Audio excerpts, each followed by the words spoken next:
the Pariah talking, not to record meditation periods, and not to record the periods of time when we're talking together as a group, because I want you to feel free to talk and know that what you say is going to be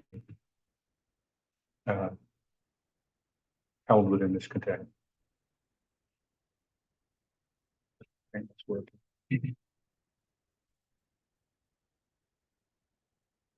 This is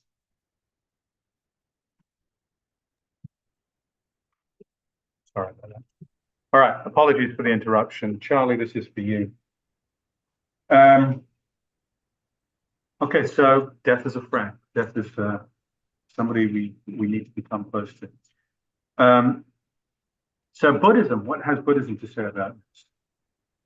Well, it starts off with the classic rich kid dropout, right? I mean, he's the son of a king and a queen, and he lived in this highly protected palace. And at 3 points, he left the palace. 4 points, he left the palace. The first time he saw somebody who was sick. I won't go through the whole story because you've learned it, but the first time he saw somebody was sick, and then somebody who was old, then somebody who was dead, and then he saw a mendicant. And so those are 4 messengers, and those are 4 messengers that each of us receive. The first messenger is sickness. We all get sick. And there's a lesson in getting sick. There's lots of lessons in sickness. The second one is aging. From the moment we're born, we're aging. We all age. It's inevitable. And there are lessons in aging. And there's the third one then is death. We're all going to die. And it's actually okay. And the journey is to get to where we realize that's okay. And the fourth one is the mendicant. It's, so what do we do to get comfortable with all of this? And that was the process of Buddha's life. Actually, those 3, they line up with the 3 characteristics of impermanence, dukkha, or unsatisfactoriness, stress, suffering, however we want to translate that, and anatta, non-self. So if you think about it, aging is impermanence.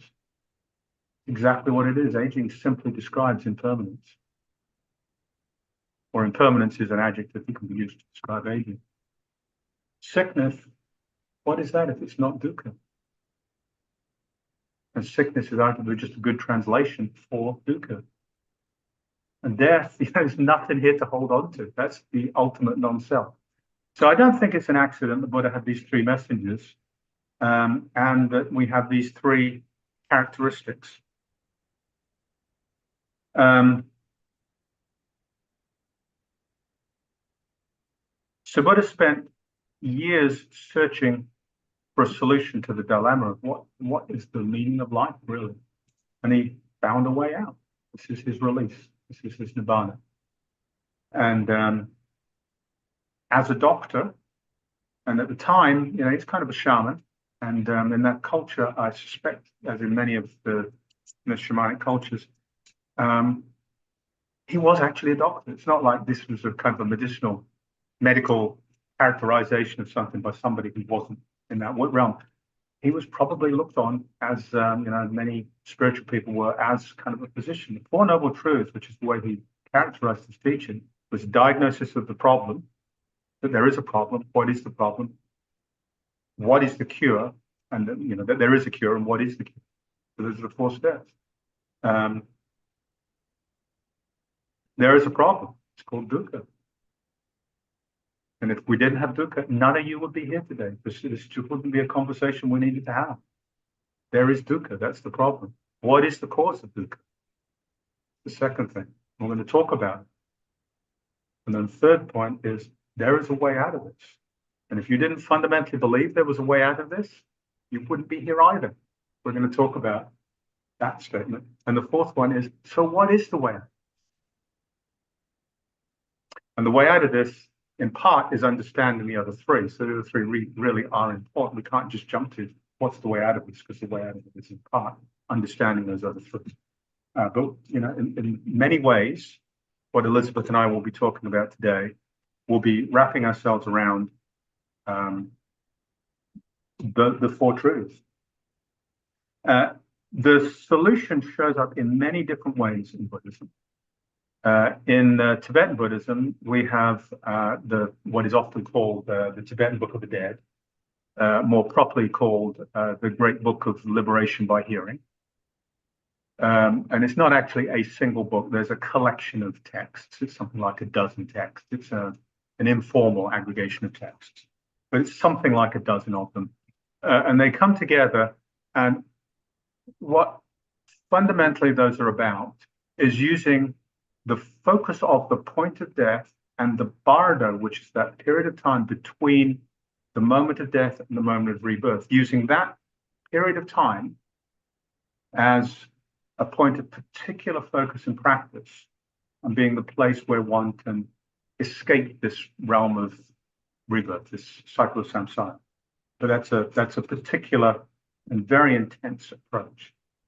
In Pure Land Buddhism, I can't sing, but I'll do the following, and you'll get the point. Namo Amituo Pho, Namo Amituo Pho, Namo.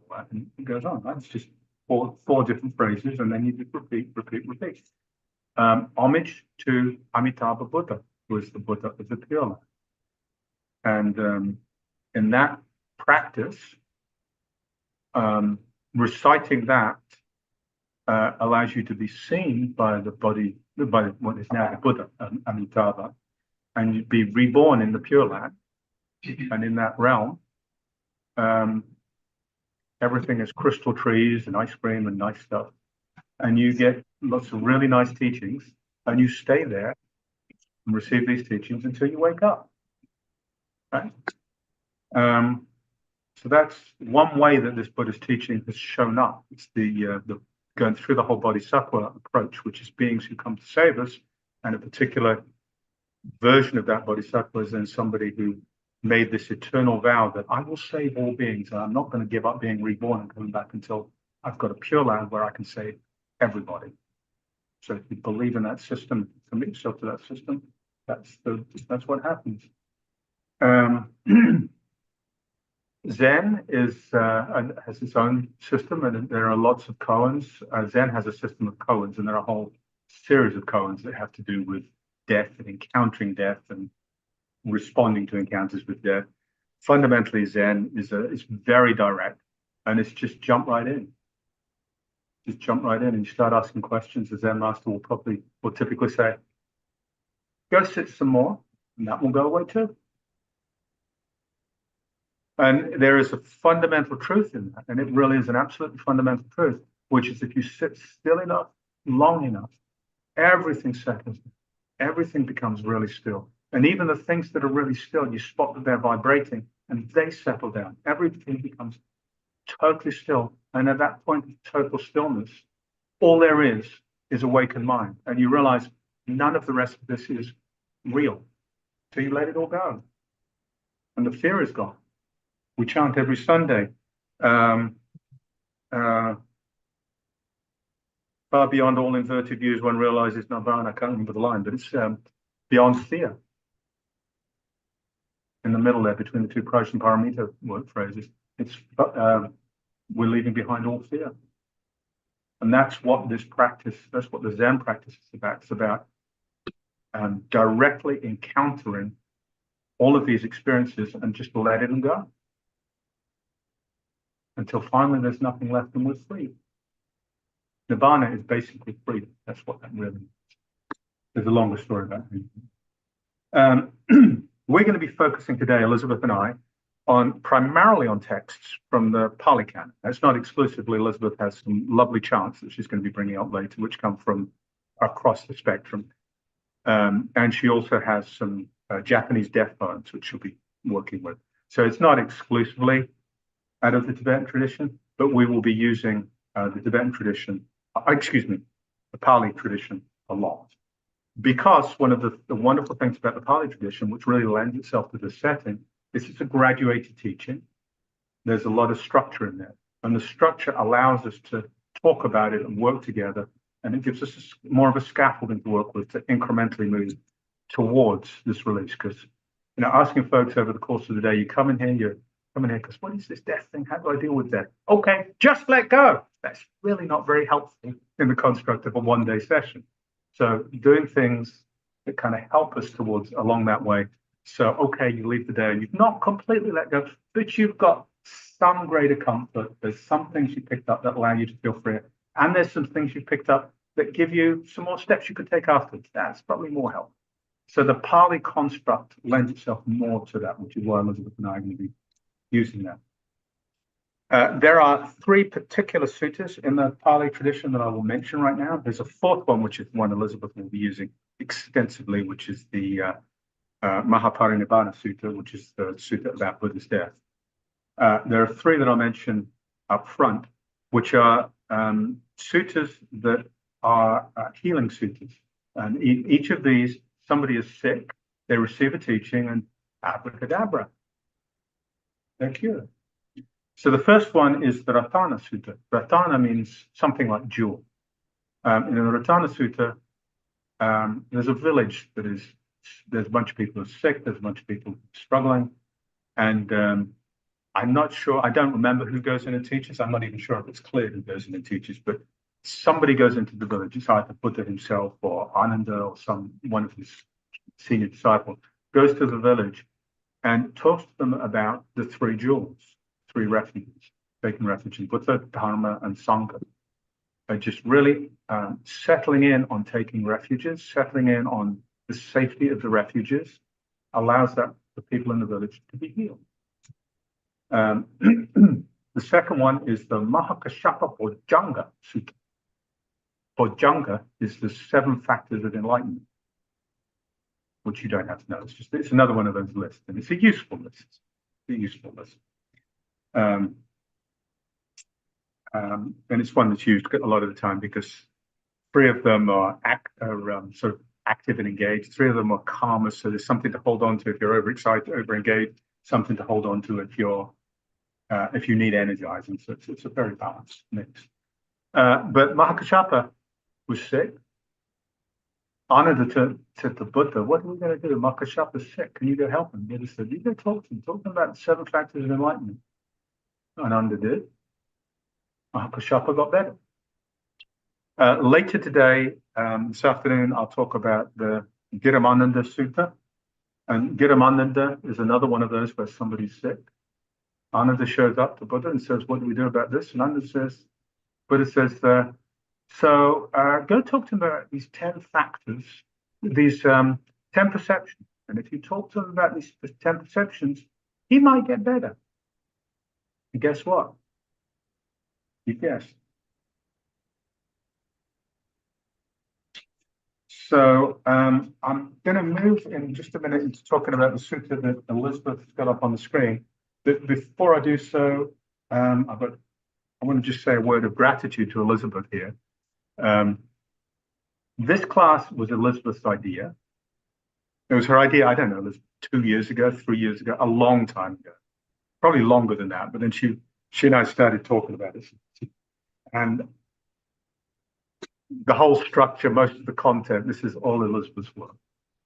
And one of the things that is really an important part of this, the Mahaparinibbana Sutta, is a really convoluted sutta. Elizabeth will talk more about this, but it's really inwoven. There's lots of stuff that over time has gotten embedded in there, and this happens to texts that he used a lot. And so it's pretty much unreadable, unless you're like a real nerd, which Elizabeth and I both happen to be. And so in order to make this work today, I don't know how many hours Elizabeth spent working through that sutta and bringing it down to just the bits that are directly relevant to the topic of today. So wonderful work. Thank you, Elizabeth. All right. So the sutta that Elizabeth has up there, the Abhaya Sutta, Anguttara Nikaya 4.184. Anguttara Nikaya is there. The Pali Canon has several books, and one of the books is a book that is sorted numerically. So the suttas in that texts that have lists of 4 go in the book of 4s. The sutras in that text that have lists of 7, like anything to do with the 7 factors of enlightenment, will go in the book of 7s. Seems like a really strange way of sorting things. But actually, there are a lot of really useful sutras in there. And, it turns out that if you want to do what Elizabeth and I are doing here, and you can kind of flip through there and you can find some really good material. Anyway, I'm not going to read this. Elizabeth, you might scroll slowly through there a couple of times so people can read it if they want to. But I'm just going to talk from it. The sutta begins when a Brahmin goes to visit Buddha, and he says to him, "Hey, dude, you're a smart guy, right? And they say wonderful things about you. It's my view that there is no one who is subject to death who is not afraid of death. In other words, it's my view that everybody who's going to die is afraid of death. And since everybody's going to die, everybody's afraid of death. That's my view." Kind of reminds me of something in Monty Python. John Cleese, it was the Brontosaurus. John Cleese had a theory about a Brontosaurus, and he was interviewed on TV about this theory. It's obviously Monty Python fake interview. He said, "Here's my theory. It's all mine. Brontosaurus is thin on one end, and it's thick in the middle, and it's thin on the other end. And that's my theory. It's a view. That's just a view." So this Brahmin had this view, and Buddha listened to this view, and he said, okay. Well, Janusoni is the guy's name, Janusoni. So Janusoni? There's 4 kinds of people who are afraid, and there's 4 kinds who aren't. So who are those 4 people? And he lists the 4 who aren't, and the 4 who are, and the 4 who aren't. And they're basically the same attributes. I'm just going to talk about the 4 attributes of this. So the first attribute is whether or not one has passion, desire, fondness, thirst, fever, and craving for sensuality. One who does have that thirst, tanha is the word, and it's often translated as craving. That's one of the main Buddhist words. One who has craving for sensuality, they get stuck on sensuality. They can't let go. So when they get seriously ill, when they see death approaching, they're terrified that their sensual pleasures are going to be taken away from them. Well, the truth is, we totally misunderstand our relationship with sensuality. And this is what this is pointing at. How can you not be caught by sensuality? In many places in the Pali Canon, Buddha talks about sensuality, and it's not a problem. There's nothing wrong with sensuality. There's nothing wrong with having a glass of water or a cup of tea or whatever and enjoying it. The issue is you got to put it back down. Don't hold on to it. It's not sensuality that's the problem. It's what is often translated as the strings of sensuality. It's the grip that we have on sensuality and it has on us. It's not the pleasure itself, it's the clinging to the pleasure. And if we think about it, I mentioned ice cream. That can get the Pavlov's dog syndrome going. Get us all a little thinking about wanting some ice cream. And this is actually a common retreat phenomenon. It's like as lunchtime approaches, you're sitting there, you're sitting still, and you know that in an hour there's going to be one more period. The bell's going to ring, you're going to do some work, you're going to come back, there's going to be one more period, and then it's lunch. And your mind starts leaning forward into lunch. And if you're on a residential retreat, somebody's prepared lunch. And one of the ridiculous things about retreats is they are eating festivals. People go on retreats because of the quality of the food, which is nuts, but they really do.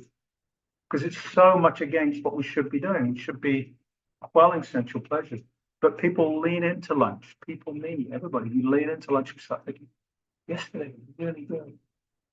I really enjoyed that. I wonder what they're going to do today. I want to make sure that that second thing that they had, that was so good, but I went back for seconds and there wasn't enough seconds. I don't want to make sure I get to the front of the line. So when I go back for seconds, I'm going to be one of the first people to go back for seconds. All right, start. We do this, right?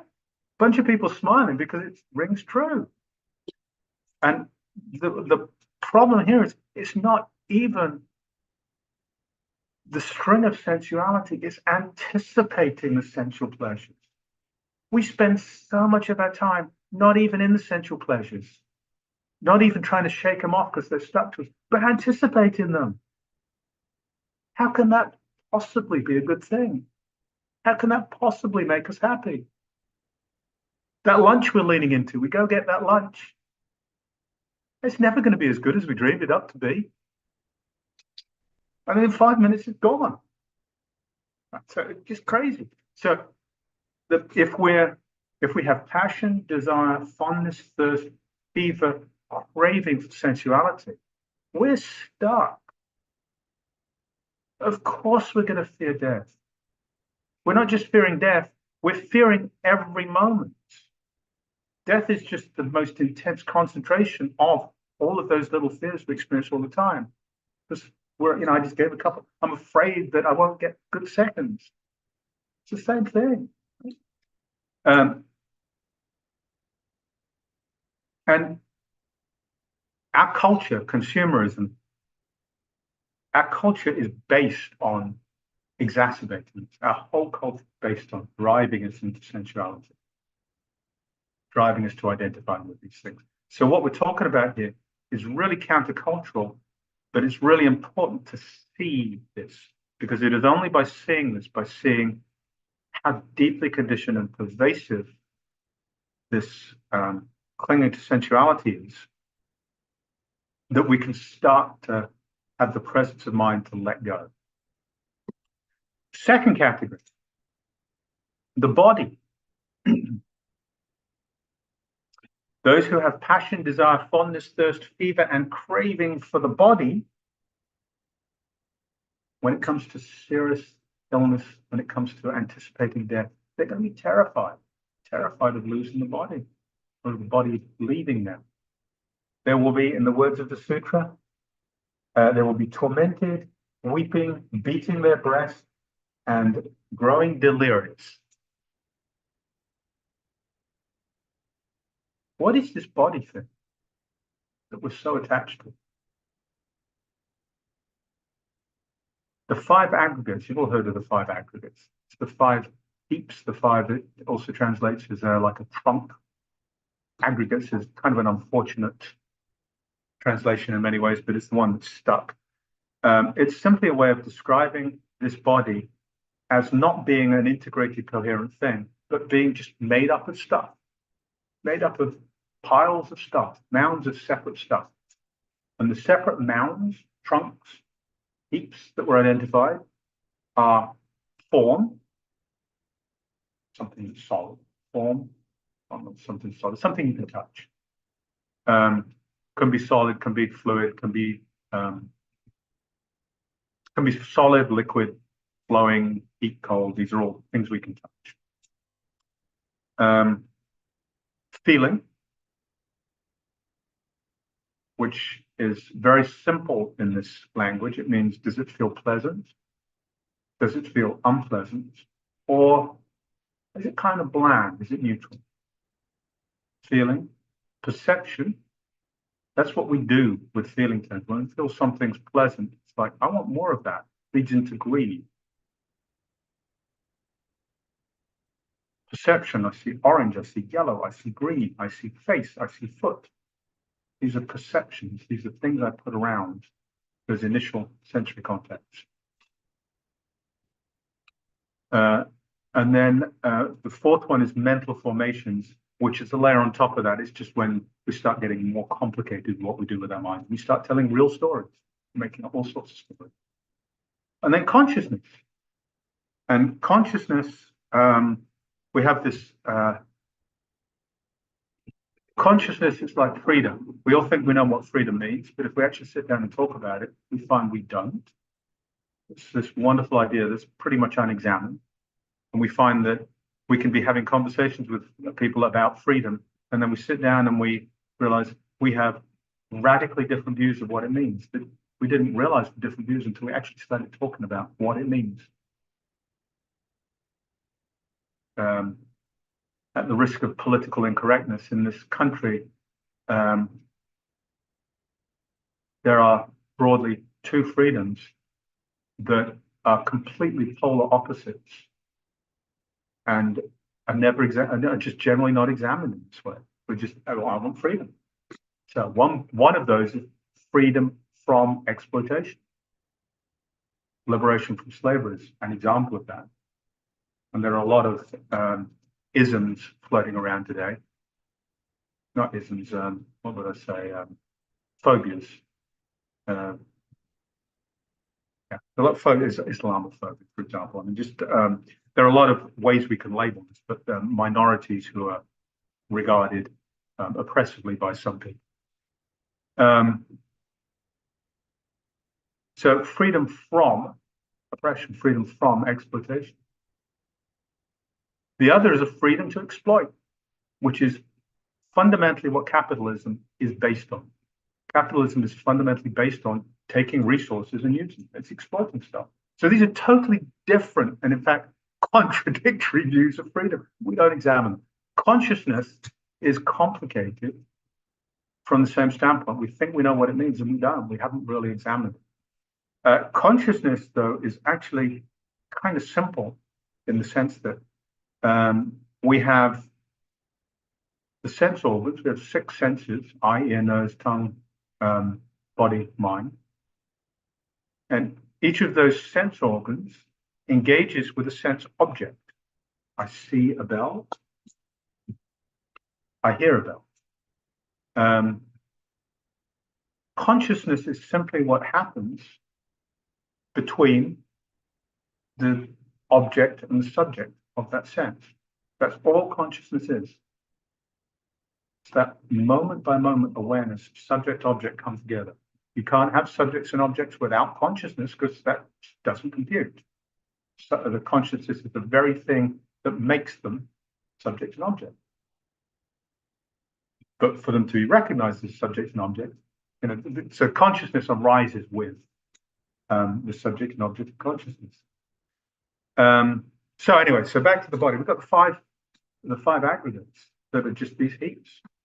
And it's just simply a mechanical description of what this is. In the same way as I just gave that mechanical description of what consciousness is. And if we accept it as a mechanical description and say, oh, I get it. I see very clearly that what I think of as a Gareth, actually there's just these piles of stuff in here that I'm not even sure if they interact with each other. How they work together is a mystery if you really look closely. Then that's fine. It's just a description. It's just like sensuality. If you're just experiencing it and then letting it go, that's great. But we tend not to. And when we get in trouble, and this is again, the language isn't about the aggregates being a problem. The language is about the 5 aggregates of clinging for the problem. They become a problem when there's clinging. When we lose sight of these being just aggregates, and we start thinking of this as a me, and we start holding on to this. So you can see the trajectory this is on. The trajectory this is on with these first 2 is seeing clearly how we create our own problems. And we create our own problems by the act of clinging. And so this settling, this meditation, is about letting go of the clinging. And if we're successful in letting go of clinging, then we realize that this thing we call a life is just another one of those things that we cling to.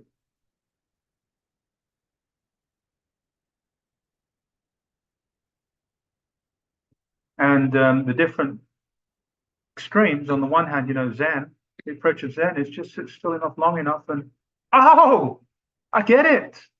Just poof, the bottom falls out and you see it clearly. And the Theravada approach is very much more, okay, you've got that one. So now try this one, and incrementally steps you through the process of experiencing.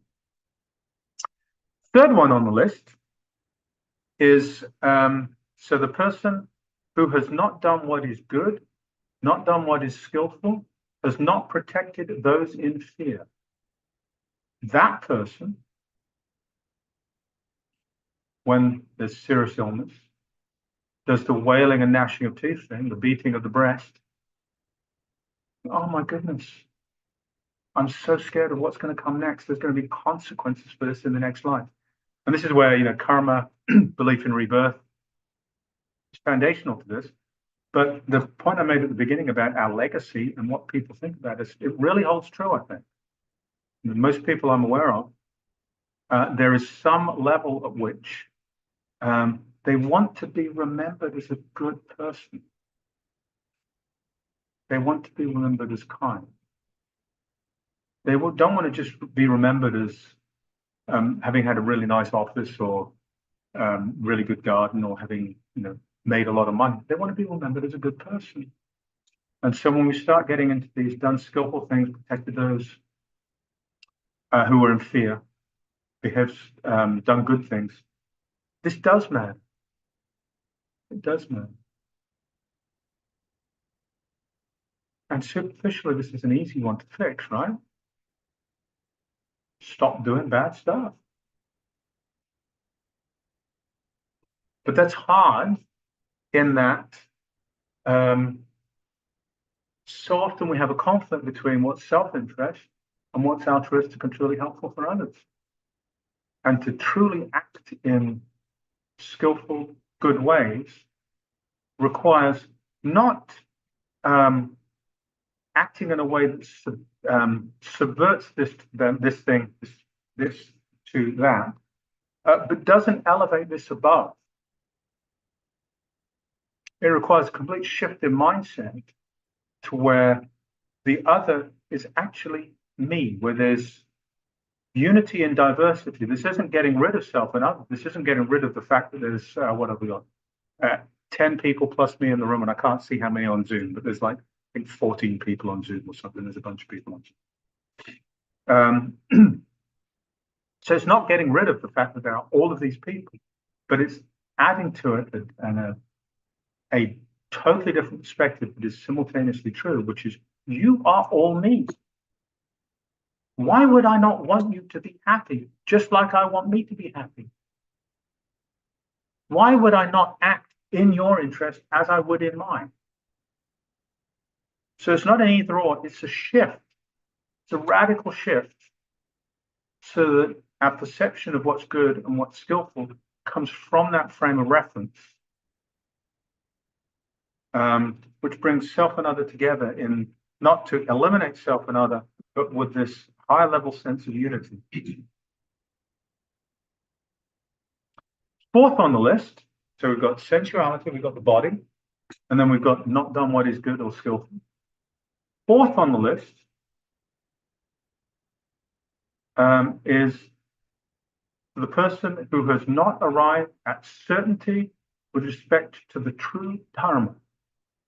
There is doubt, there is perplexity, they have not arrived at certainty with respect to the true Dharma.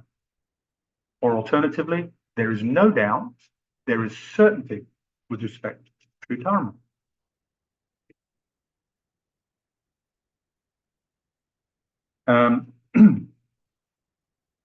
Buddha, when he first started on his journey, he was scared of death. That's why he did this. He came out of the palace and he saw sickness, old age, and death. He said, "Oh my goodness, what? Never seen this before. This is terrible." And he asked his attendant, and his attendant said, "Yes, this will happen to you too." Oh my goodness. So Buddha was, when he was Siddhartha Gautama, he was scared of this too. And that was the genesis of his whole quest. And Buddha found the path to release. And in simple terms, the conclusion was in the Dhammacakkappavattana Sutta, which is the first sutta, the turning of the wheel of the Dharma. He said, with birth, old age, and death comes sorrow, lamentation, pain, grief, and despair, and this whole mass of suffering arises.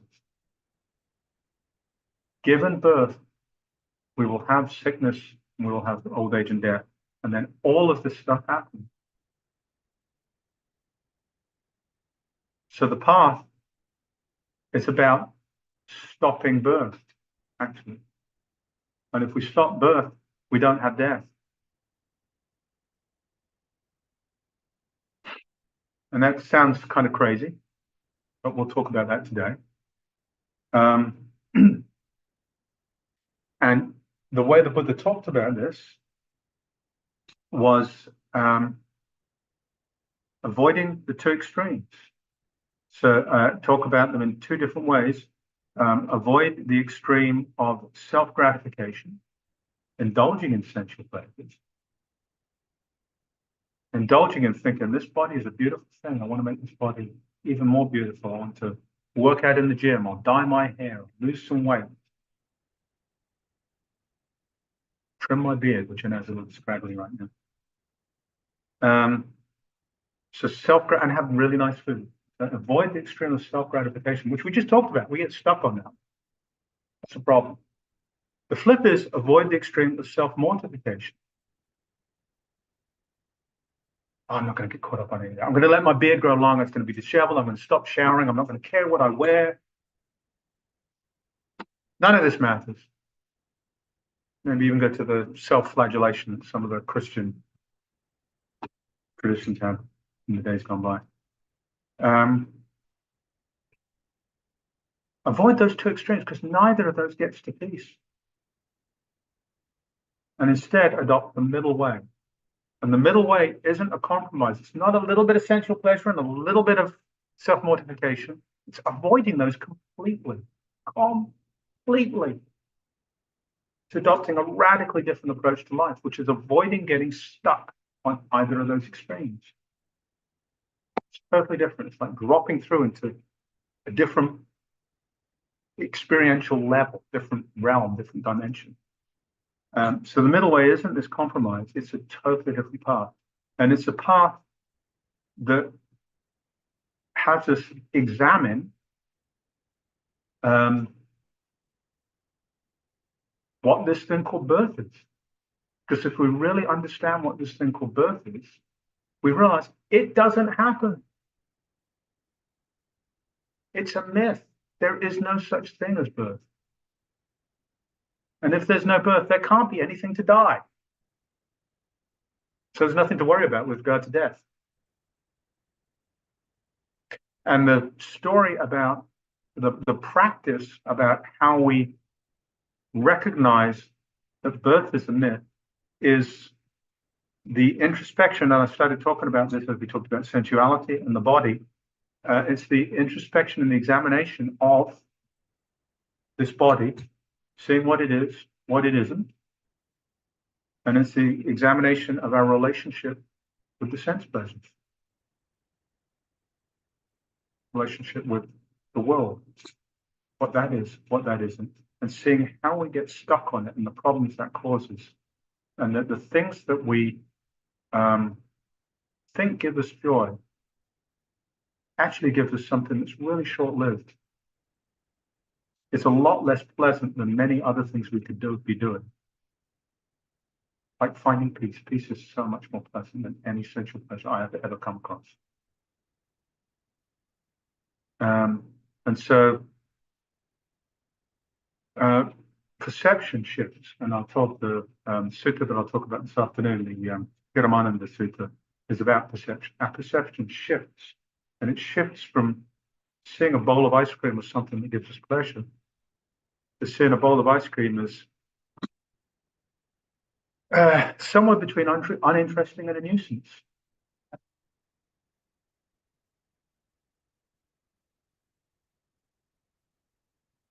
It's a radical shift of perception. And what we're doing as we do this, we're developing a totally new strategy for how we live our lives. We always act within a frame of reference. The design frame of reference for our society, consumerism, capitalism. Give me more and I will be happier. I'm not happy enough, so give me more. And if you don't give me more, I'll just go take some.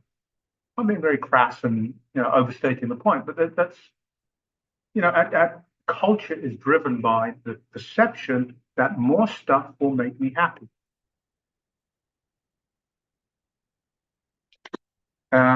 And That's not actually a good, if you design your in this moment, if we design our actions based on that frame of reference, they will not make us happy. They will not lead to long-term happiness. Because anything we acquire, anything we do within that frame of reference, has the seeds of its own destruction and has the seeds of future suffering embedded in it. And we know this if we slow down and look at what we're doing. That book I just ordered on Amazon. Sure, it's going to get dull.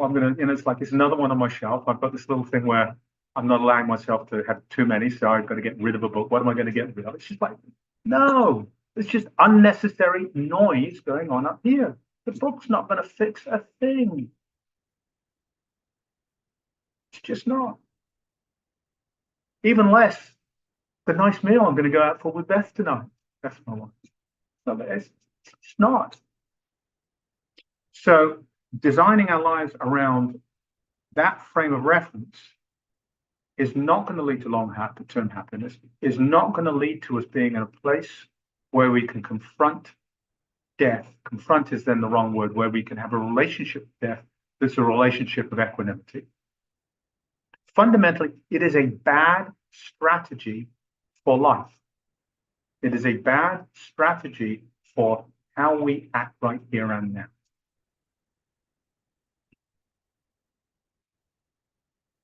So what we're talking about today is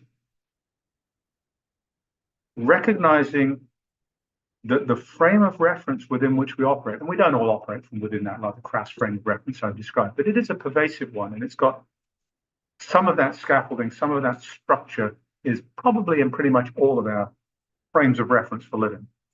So it's looking at and recognizing what our frame of reference for living actually is, being clearer about whether we actually do have a strategy for our lives or whether it's purely accidental, and trying to become more skillful and develop a more skillful strategy for how we act right now, which is another way of saying how we deal with our dukkha, how we deal with unsatisfactoriness, stress, suffering. So that's fundamentally where we're headed today, is talking about this stuff with a view to helping you shift perspective, shift perception, build a better framework, and start to make some progress within that frame. With that, what I would like to do is invite everybody to settle in, so stand up, stretch or whatever for just a moment or two, because we're going to be sitting for 30 minutes. So if you need a quick bio break, we'll take a quick bio break. If you need to stretch, do that. And then when bodies are back on cushions, we'll settle in and lead a 30-minute meditation session. And I'm going to stop recording. So Charlie, what we're going to do right now is something along the lines of mind like sky. And the idea here is that's finding the gaps in the mind and opening up and getting those first glimpses of peace. That's what that's about.